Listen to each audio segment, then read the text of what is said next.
I kind of screwed up a little bit. We're into the second month of spring, and it was really cold to begin with, and I didn't do anything with the hives initially because I thought it was just too bloody cold. Turns out it wasn't too cold. We've had 3 swarms from my hives in the last month. I did an inspection on all of them. A couple of them had a bit. None of them I could see a reason that they were swarming. One of them had a bit too much honey, I would say, and that could have been the reason. But all 3 of the Langstroth hives had queen cells in them, so I got rid of all of those. They still had frames there to extend the colony a little bit more in the brood box, so I'm not sure why they actually left. Today, when I also did the inspection of the flowhive, all the frames at the top are full now. So I actually did a bit of an experiment this winter gone with the flowhive, and I left the super on. So all the frames, none of them were, or only 2 of them were full of honey, so I harvested those. The rest of them were only like partially, like less than 30%. So I thought I'm going to try it and just leave it on there. I took the supers off the other ones, but the flowhive I left it on, and we'll see what happens. Generally speaking, you should take them off to let because they're not going to harvest very much honey over winter. So today I'm going to harvest the flowhive. I'm guessing when I did the inspection, all the flowhive frames were full, so we should get a pretty good amount of honey out of this today. Normally with a flowhive you don't need to suit up because flowhives are done the way that they are done because they are just so easy to harvest, and they are. The colony that's in there are angry bitches. So because of that, I'm going to suit up. I'm probably even going to get the smoker going. I generally don't need to do that with the flowhive, but I'm going to do it just as a matter of course in case they do go a bit nuts. I actually got these over winter. Can you see that there? Can you see that? That's it's like a smoke pellet, if you like. They are meant for your smokers, so they last a little while. I'll probably just use the 2 of them today. I'll get this going now, and we're going to flowhive some honey. There is something that is really, really good about harvesting your own honey. It's not like growing your own vegetables, or it's kind of a combo of growing your vegetables and growing your own lamb. It's kind of a combination of all these things. So you've got to be mindful of what's happening around the area, as in what's flowering, so you know what the nectar flow is like out there, so you can be mindful of that with how much honey your bee's about to produce. So if they're going to produce a lot, you need to be onto it and doing hive inspections more regularly so that they don't swarm, and you'll end up in a situation like I was. The other thing that's happening now is there's a lot of swarms all over Facebook and stuff with people reporting swarms on different Facebook groups. So the other thing I'm going to do in the next week is I'll put out a couple of traps and see what I can catch.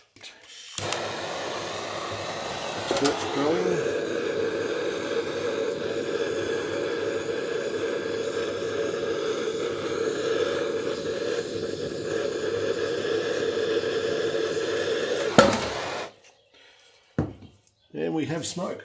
I'm not sure about these yet. Like they do work. I just don't think they last very long. I'm probably just going to top this up with the way I normally do it. And that is just with cardboard.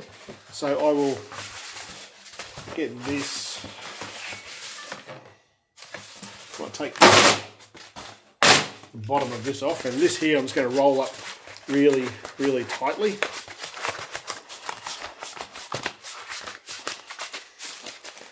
Yeah, it's still going, and the rest of this here I'll put into small little bits, and then I'm going to light all of this up.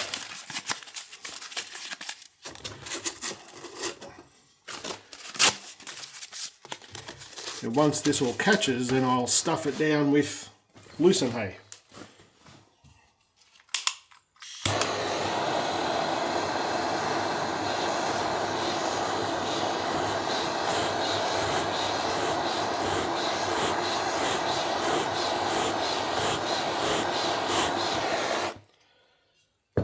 And it might seem like this is a dramatic thing, but it's just not. Once this burns down a little bit, I've got a good bed of embers, if you like, then the lucerne hay will go directly on top of this.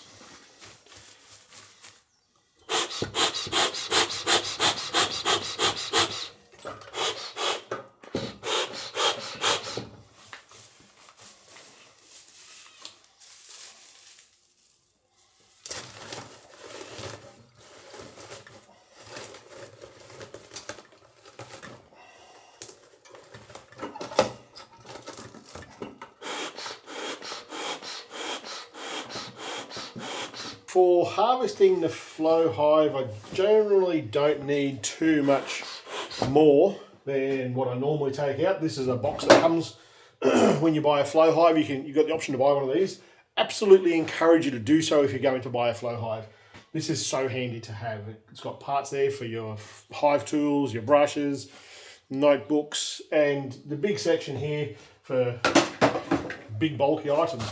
So when I'm harvesting, you want to have, I have found these to be very helpful to have, a pair of long nose needle nose pliers, and that helps you get the plugs out of the flow hive. Sometimes you can have a bit of wax around it, and you're going to need to take the tubes out. So I'll take out 4.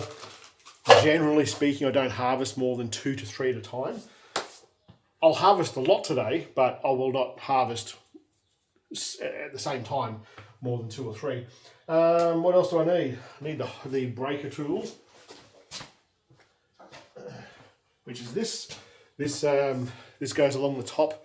This here is just an L piece of metal, goes across the top of the flow hive frames, and you crack it, and that's how the hive, the flow hive cracks, so the honey flows out. That's the whole point of the flow hive. I'll get suited up. I've already taken some bottles out there, sterilised bottles, and that's it. Normally I will wear leather gloves, and they go underneath the suit and they come up to about here. I'll put them on first, then the suit over the top. And what I find is that every time I harvest honey wearing gloves, the gloves just get hammered with honey, and I end up having to wash them, and then the next few times that I wear them, they're just bloody horrible. So I've seen online a lot of beekeepers wear just neoprene gloves. We shall see. Won't stop me being bitten. It will give me more dexterity of doing what I'm doing.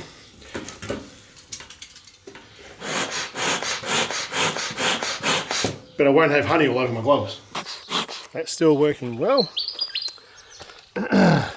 So we've got, if you haven't seen my setup before, got 3 Langstroth hives here and a flow hive. The flow hive was the first hive that we had, and if you are new to beekeeping, prepare to spend some money because it's very addictive. So I've done inspections of all of these, checked for varroa on all of them. On clear here, there's nothing here as far as that is concerned. Got a few hive beetles in all of them. So I've got traps in all of them for the hive beetles, and every time I do an inspection there's like 10, 15 beetles in each one. So they do work. Alright, let's I might just show you the back of this. We'll open up and I'll get harvesting.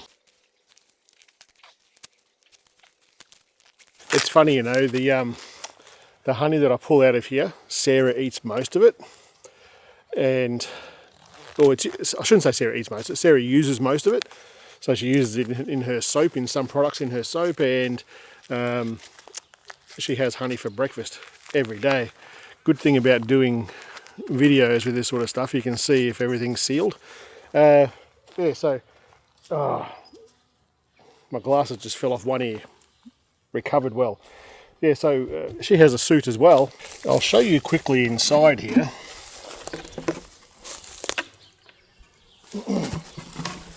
So the bottom of a flow hive is exactly the same as pretty much any other hive.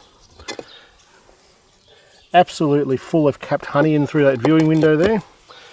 And the other one is the same. But under here is where all the frames are. That's full. So I'll crack this open, give it a bit of smoke, and I'll show you what's in here.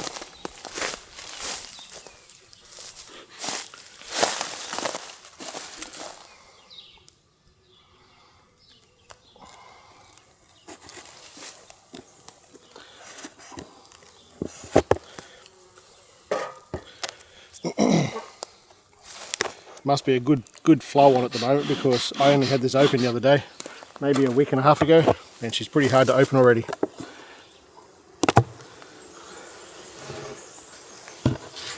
Yep, they're making a lot of wax up there. So I'll pull one of these frames out and I'll show you. I'll open this up and I'll show you just one of these end frames, and you can see what I'm about to pull out of here. So this is a frame, this is a honey frame from the super.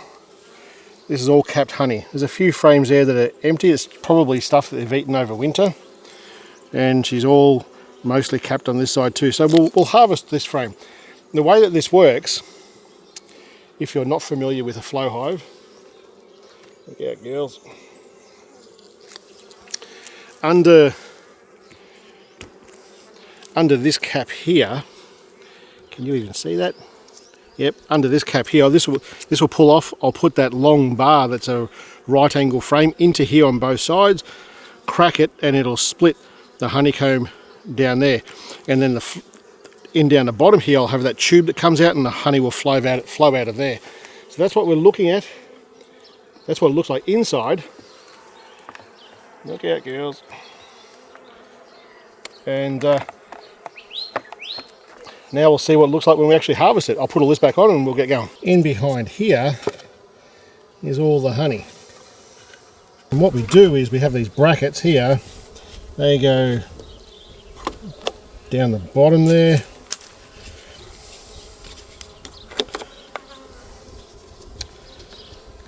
Like this. And then the door that I took off the bottom of it,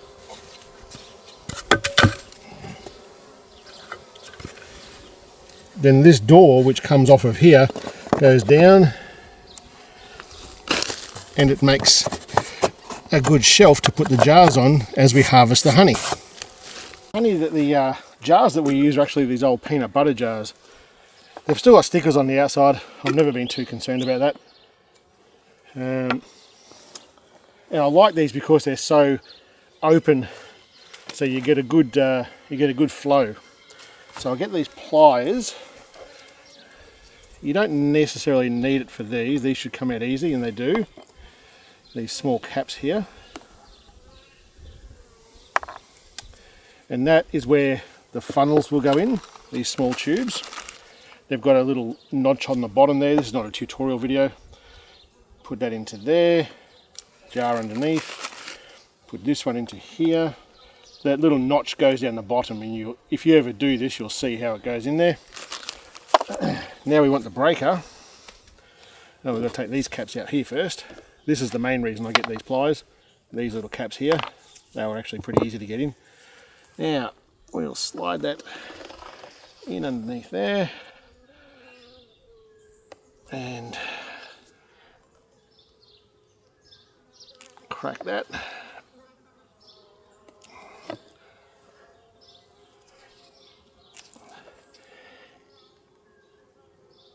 Ah, there we go. That was some pressure in that one. And the honey will start flowing out of here shortly. It's a bit cooler this morning, so it'll take a little bit longer. Crack this one over here too. There we go. There we go. And this one here will start flowing as well shortly.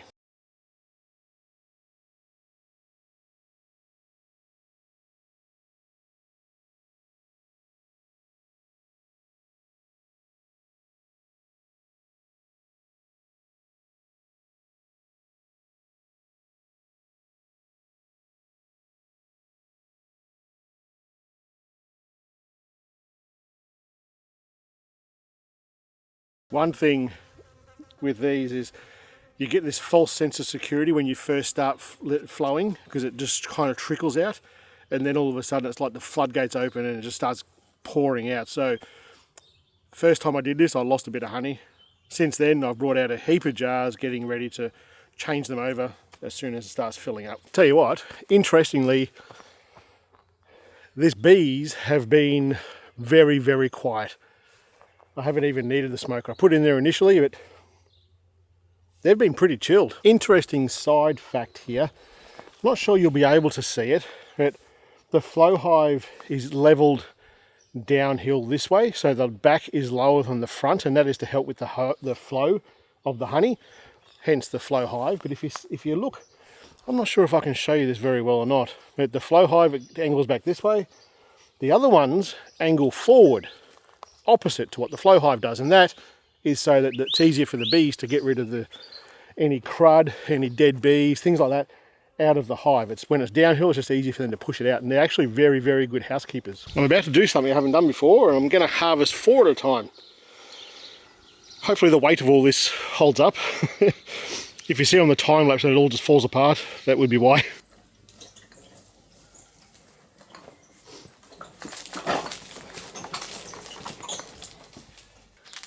That was well worth doing. Got quite a bit of honey out of those. Got a few half-filled jars, just because I don't know if you noticed, through the time lapse I ended up getting 5 going at once. First time I've done that. But I think the key to that is doing it so that the jars aren't all full at the same time, so there's not a heap of weight on that shelf there. The gloves worked really well. I don't have any honey on my hands, and I didn't get stung through them. And my leather gloves aren't all full of honey and needing to be washed. Let's see how much we got. All up there, I reckon there's about 7 or 8 kilos of honey. I ended up not doing all the frames. I don't know if you noticed that either. I don't know if I left the time lapse going then. I ended up leaving 2 frames there. So that's it's about 8 kilos out of 5 frames, which is okay considering we are about 5 or 6 weeks, no, 7 weeks into spring. One thing I noticed, have a look at this. Where's not a clear jar? There's one. Look at the 2 different colours there. I'll put them in the sun and see if you can see any difference. And this is because it's out of 2 different trees, 2 different plants. The nectar is from 2 different plants. So we've got clover, eucalyptus, bottlebrush. There's all sorts of stuff that grows around here. So depending on the time as to when they've pulled this type of honey. Interesting, huh? So Sarah will be happy with that. Fair bit of honey there for her. And every single time that I harvest honey, I always do a little small jar here. And this here is for my neighbour.